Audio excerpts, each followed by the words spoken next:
What? Missing? One day, my 8-year-old grandson suddenly disappeared. My daughter-in-law came to me for help, saying she couldn't reach my son. I searched frantically. Why are you locked in here? To my shock, I found my grandson trembling in fear inside the trunk of my son's car. When I reached out to rescue him, he slapped my hand away. No, don't let me out. He shouted in a trembling voice, and what he revealed next left me shaking. When I was in my mid-50s, my husband, who was 8 years older, passed away. Since our children had already become independent, I lived alone for the next 10 years. My husband had run a law firm, so I received a substantial inheritance and lived comfortably. Meanwhile, I was doing well in my own career as a writer. My son, Jason, dropped out of college and wandered aimlessly for a while without holding a steady job. There were times when I had to pay off his debts. In hindsight, I probably should have cut him off at that point, but many of the people he borrowed money from were his friends, and I couldn't bear to see their lives fall apart because of him. So, I reluctantly gave Jason the money. Eventually, Jason managed to find work, and it was there that he met Amy, whom he later married. They bought a new house in the next town, just one stop away from mine by train. I've caused you so much trouble in the past, but from now on, I want to give you peace of mind. After that, he started living more seriously. His wife, Amy, was a lively and wonderful woman, and even after they got married, she continued to work to help support the household. Soon after, the two of them were blessed with a child and seemed to be living a happy life. However, around the time their child started elementary school, Jason began slipping back into his old, lazy habits. Sigh. It's never-ending stress. Jason suddenly quit the job he'd been at for years, and though he found new work, he couldn't stick with anything, constantly changing jobs. Whenever I called and asked, "How's work?" he would often respond, I'm at a new job now. It happened so often that I eventually caught on. Living that way, his income was unstable, and I started to worry that they might not be able to maintain a proper lifestyle. Doesn't he realize he has a child? What is he thinking? Concerned, I decided to check in on them. I called Amy to arrange a visit, and then went to see their home.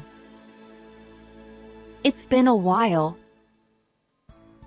At the door, Amy and my grandson, John, greeted me, but once I entered the house, I was taken aback. The place is quite a mess. It had been 3 months since my last visit. Their house, which was always tidy before, was now much more cluttered than the last time I saw it. Well, they're both working and raising a child, so I guess it's only natural. Each household has its own rhythm when it comes to cleaning, so I decided to ignore the mess. But I couldn't ignore the fact that Amy, who was always so bright and cheerful, kept sighing. Amy, I don't mean to meddle, but is there something troubling you? Don't hesitate to talk to me about it. My grandson was playing in the distance, so I lowered my voice to make sure he wouldn't overhear our adult conversation. After hesitating for a moment, Amy finally opened up. Actually, Jason has started taking his frustrations out on things. What? I can't believe it. Jason had always been a bit irresponsible, but he was never the type to be violent, so I was shocked. I'm so sorry my son has caused you trouble. Do you know what might have triggered this? That's the thing. I have no idea. When I ask him, he just yells, "It's none of your business." According to Amy, the reasons behind his outbursts were trivial, like not being satisfied with dinner or being annoyed by the noise outside. Things that would normally be easy to ignore seemed to set him off. Even today, he stormed out of the house, saying he was irritated just by looking at John and me. Indeed, Jason's car wasn't in the driveway when I arrived at their house. But, please, don't worry about us, Mom. We're a married couple, and we'll figure it out, Jason and I. With that, Amy went to the kitchen to prepare some tea. She doesn't seem very okay though.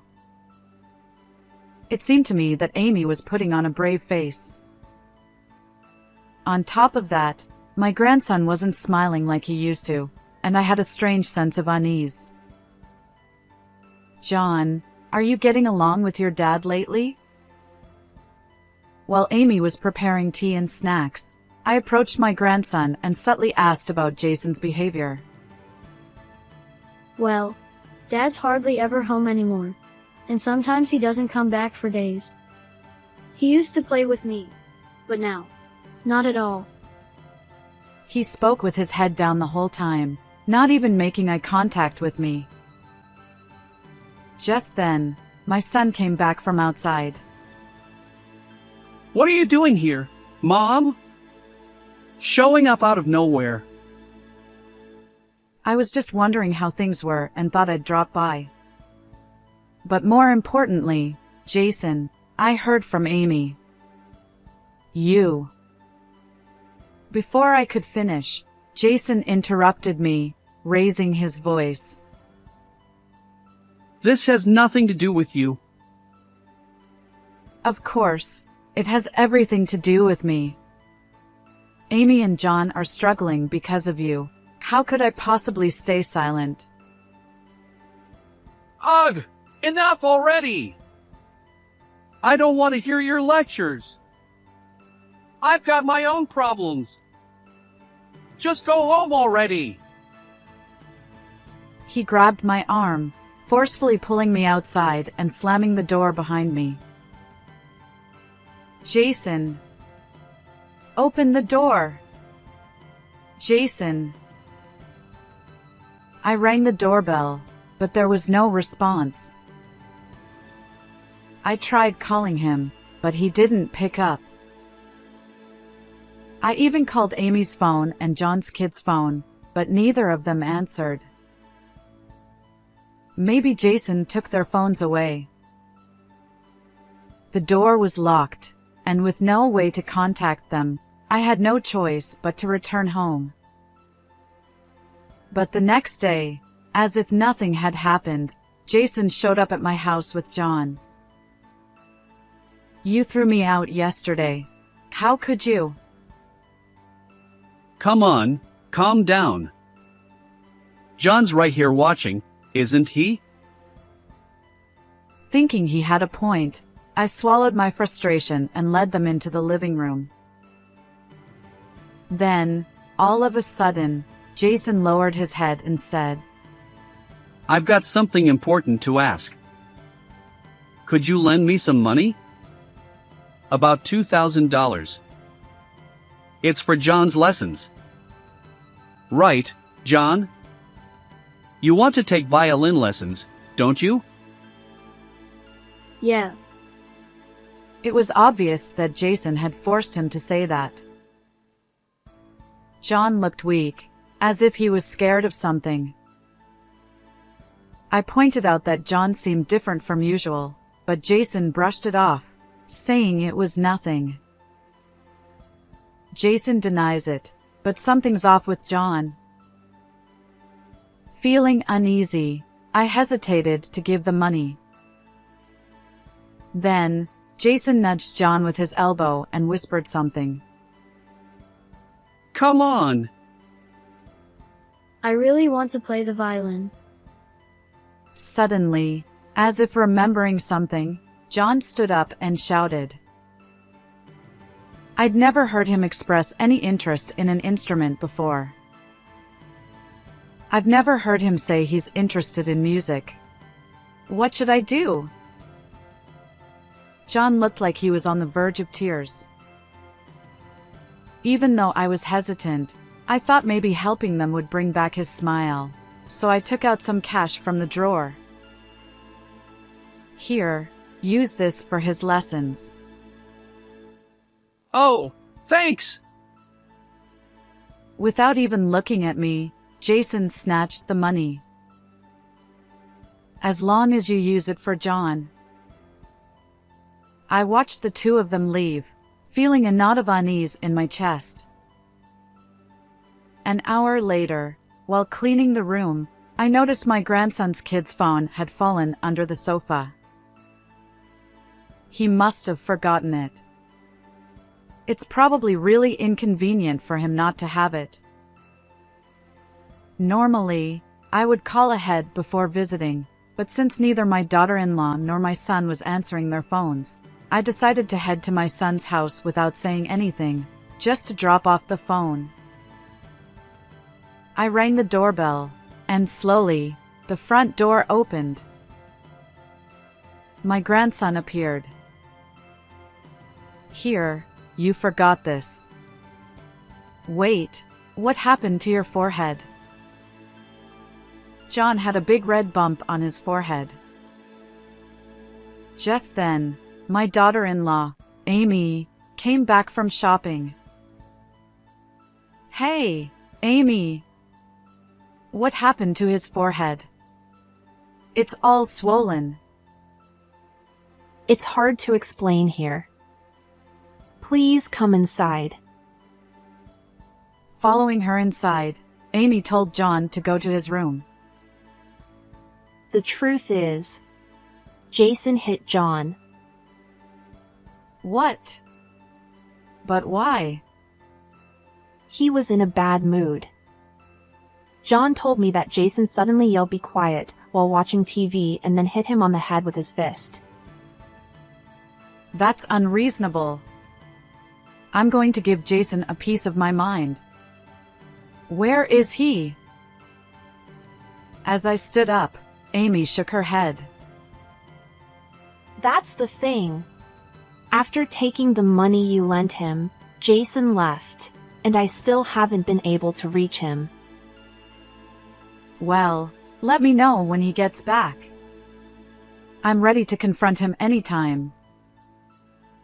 Thank you, but I think we need to handle this on our own.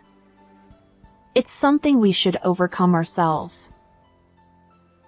All right, but if things get really bad, promise me you'll ask for help. Okay?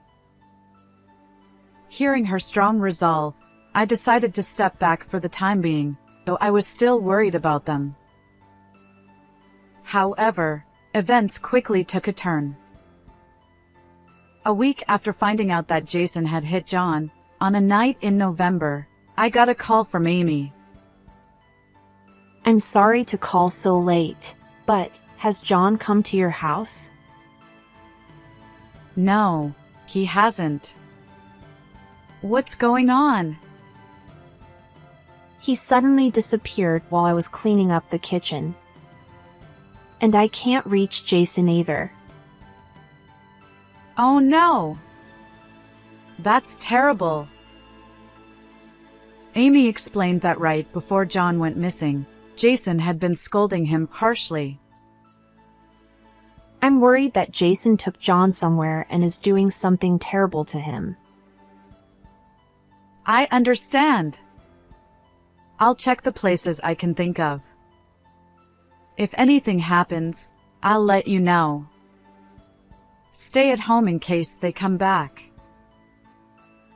I hung up the phone and immediately ran out of the house, searching the neighborhood. I couldn't find them anywhere, and soon I found myself at the edge of the area between my station and my son's. Just as I was about to give up, I noticed something in a coin parking lot. Wait, is that Jason's car? I rushed over, and as I approached the car, I heard something rattling inside the trunk. With a bad feeling, I took out the spare key to Jason's car from my key case. The car had originally been mine, so I still carried a duplicate key with me. Thank goodness I kept this. With trembling hands, I opened the trunk, and what I saw left me stunned. John! Why are you locked in here? There was my missing grandson, curled up with his knees bent inside the trunk. I quickly checked his body for any signs of injury. Thankfully, he seemed okay, which brought me a bit of relief. But why? Could someone have forced him in here? The thought that came to mind was one I didn't want to entertain, because the person most likely responsible was the owner of the car. My mind raced with different possibilities, but my priority was ensuring John's safety. I reached out my hand to him. Come on, let's get out of here quickly. But John swatted my hand away forcefully. No, don't let me out. He shouted, trembling with fear. I couldn't be sure, but I noticed what looked like bruises on his arm. I couldn't tell if they were from an accident or someone's hand, but given John's behavior, it seemed likely they were from someone. This poor little boy. I hugged John tightly. I was so scared. His tension seemed to release, and he wrapped his arms around my back, whispering into my ear. Grandma, listen. What he told me next was completely unexpected. No, it can't be. That's when I realized I had been entirely wrong. The truth about a certain person's true nature was revealed, and I understood that everything up until now had been built on lies. I wish I could have taken John's place and spared him all this suffering. Thinking of what he must have endured filled me with an overwhelming sense of sorrow. I won't forgive this. Never. Fury boiled inside me, and my whole body burned with anger. But I couldn't stay at the parking lot for long. We didn't know when someone might come looking for us. John, get in the front seat. We're getting out of here. I drove Jason's car, taking John back to my house for safety. But when we arrived, I uncovered even more shocking truths. They think they can get away with this, but their time is up. I swore to get revenge on the person who had caused my grandson so much pain. It was 11 p.m. I called my daughter-in-law to tell her I'd found John. About 15 minutes later, Amy rushed over by taxi from her house. Thank you so much! John's safe, right? Oh, thank goodness.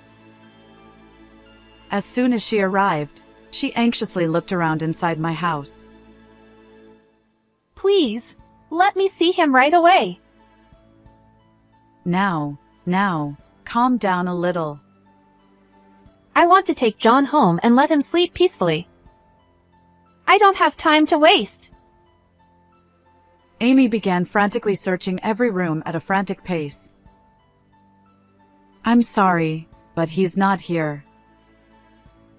Huh? But you said on the phone you found him. She blinked in confusion, clearly not understanding what I was saying. It's true I found him, but by now, he's probably back home, relaxing with Jason. Then why did you call me here in the first place? Because, Amy, I'm here to take revenge on you, for the pain you've caused my son and grandson. The moment I said that, her face froze in shock.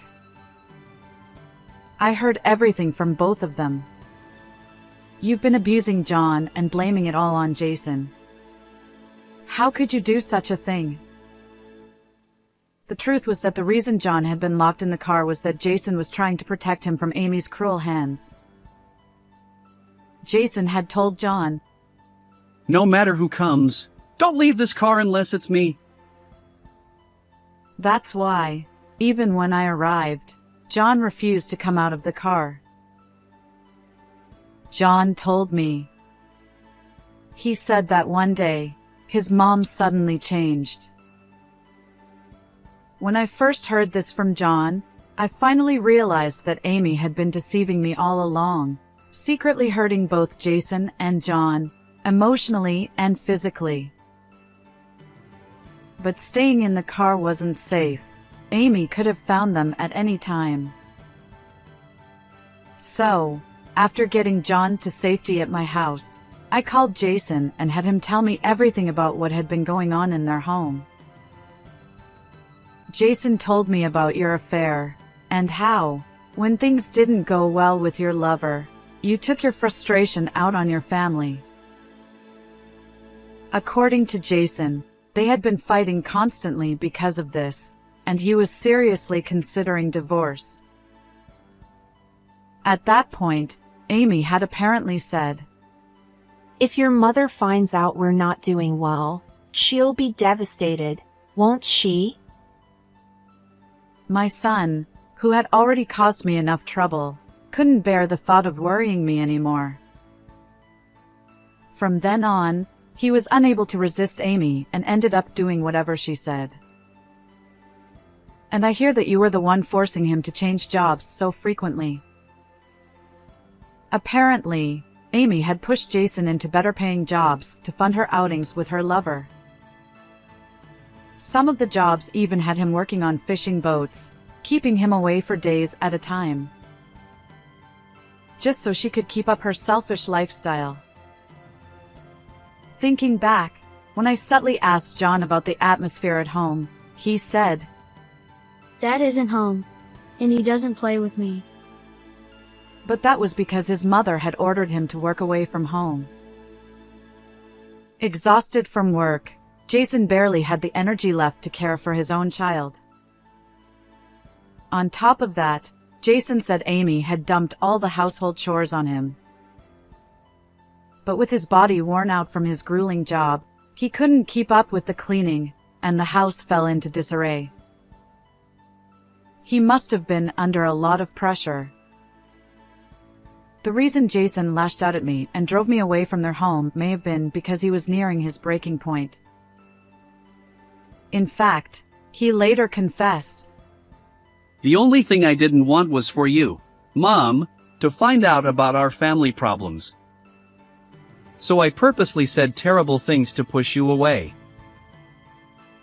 And even after driving Jason to such desperation, you still didn't stop your affair, Amy. On top of that, you even dipped into the family's finances to meet up with that man. According to Jason, their finances had become so strained that they were on the verge of not being able to survive. That's when Amy ordered Jason to come and borrow money from me. To avoid suspicion, she came up with a plausible excuse, saying they wanted to pay for John's violin lessons. She even instructed Jason to bring John along, hoping his presence would loosen my purse strings. You actually thought having John there would make me more willing to hand over money? How devious! When Jason and John came to ask for money, I noticed that John seemed unusually quiet and frightened. It turns out Amy had warned him not to say anything unnecessary if I asked him any questions. And if I didn't lend them the money, Amy had even threatened him by saying, "If we don't get the money, you'll go without dinner for a week." That's why John had been trembling the entire time. Jason, desperate to keep their family issues hidden, had brushed off my concerns as nothing more than my imagination. But when you started hitting Jason out of frustration and finally laid hands on John, he couldn't take it anymore and fled with him. While Amy's back was turned for a moment, Jason grabbed John, put him in the car, and drove away from the house. On the way, John became terribly thirsty. Unable to find parking near a convenience store, Jason parked in a coin lot. But when they got there, John, terrified, Mom might find us. He was too scared to leave the car. Jason then decided to go into the store alone to grab something for dinner. To make sure Amy wouldn't spot John if she came by, he hid John in the trunk for a short while. Since the weather was cool and it was only for a brief moment, Jason judged that it would be okay. You played the perfect daughter-in-law in front of me, but behind my back, you were doing all this. When Amy rushed over to pick up John, she seemed frantic. But it wasn't because she wanted to see her child. It was because she wanted to get him out of here before he could expose her true nature to me. "Aw, so I've been found out." Do you even understand what you've done? Show some remorse. "You expect me to apologize?" "Ha! No way!" Amy, now brazen, crossed her legs and sank deep into the sofa, adopting a defiant attitude. "Honestly, you should be grateful. Your son's a worthless man, and yet I was kind enough to marry him." What? How could you say such a thing? Sure, Jason wasn't perfect in the past, but he's been trying his best. He was working at his job diligently. Don't make a big deal about it. He worked at some small company that anyone could get into. It's pathetic. The jobs I found for him paid way better. Seeing her sneer made my anger surge even more. Anyway, with a loser like him, I don't think I'll get any karma for having an affair. If that's how you feel, why don't you just divorce him? No way! He's too useful. He does everything I say. Besides, you wouldn't want your only son to end up divorced and living a miserable life, would you? She looked up at me with a sly grin. Jason has a bright future ahead. Ha! You're so delusional. Jason's a useless man with no potential. His life's going to be nothing but a string of failures. She threw her head back and laughed loudly, staring up at the ceiling.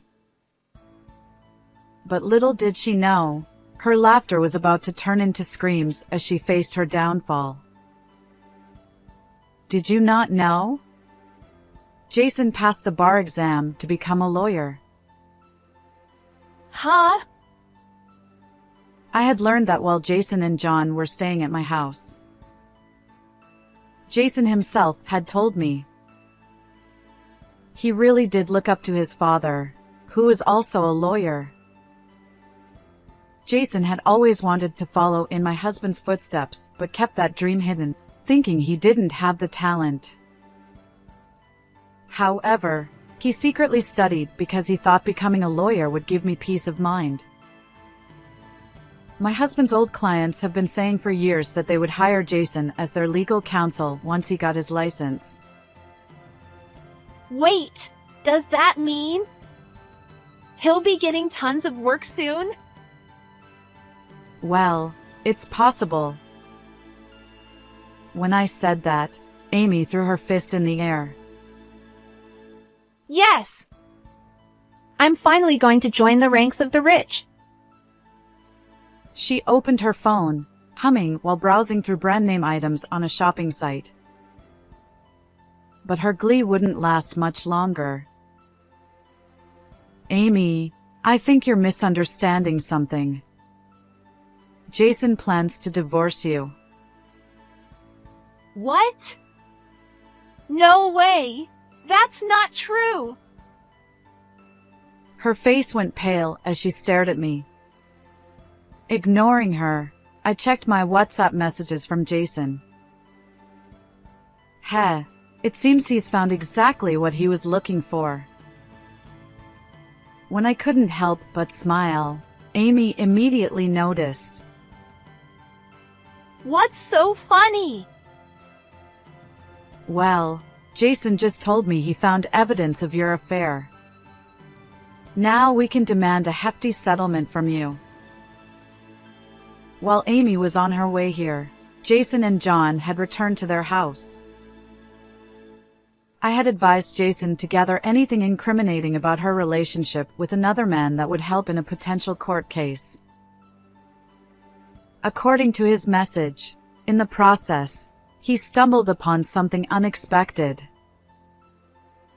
It seems you've racked up quite a bit of debt. I wonder if you were using that money to dress up for your lover. Jason had found multiple loan statements from finance companies in the trash and had taken photos of them to send to me. From what we could tell, she owed around $20,000. Jason also mentioned that you quit your job and have been lazing around all day. There are full-time housewives, too. What's wrong with quitting my job? But how will you pay back that massive debt after divorcing Jason when you don't even have a job? Well, that's... And since you sent Jason to me to beg for money, I assume you don't have any savings either? Did you marry my son just to get your hands on my inheritance? Amy bit her lower lip, unable to refute my sharp accusation. I was probably right on target. In any case, Jason has made up his mind about divorcing you. I don't think that will change. Fine, then. I'll take custody of John and get a huge amount of child support. I was astonished that she could still say such things at this point. You won't be getting custody. What? After a divorce, the mother's rights are stronger. Don't you even know that? Amy sneered triumphantly, but her confidence was short-lived.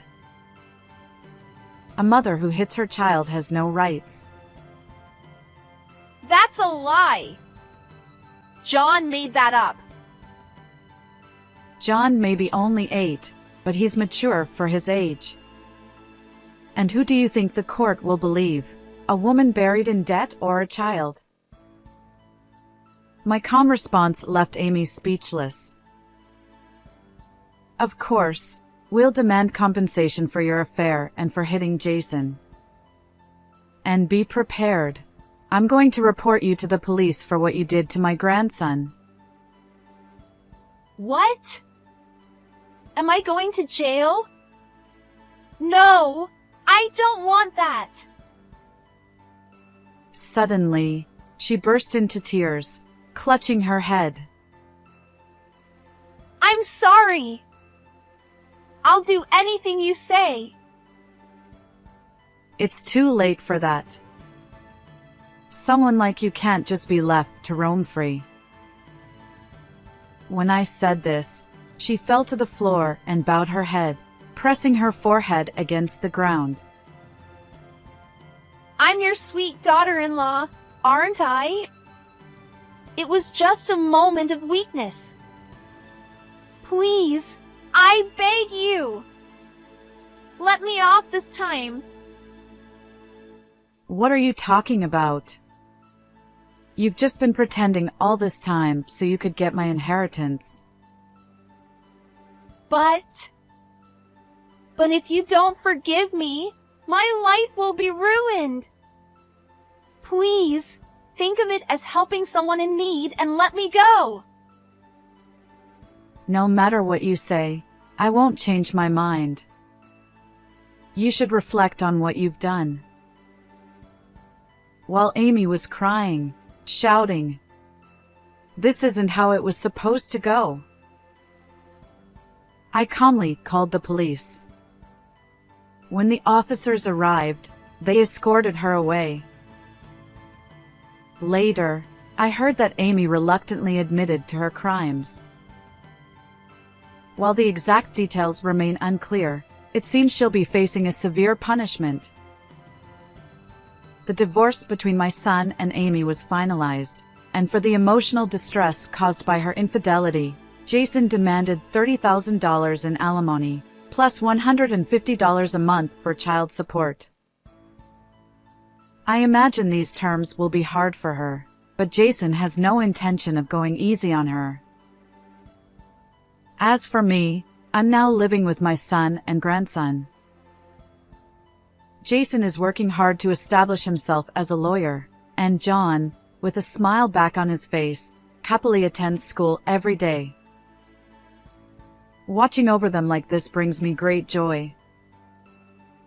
How did you like today's story? Don't forget to subscribe to the channel. I'll see you in the next video.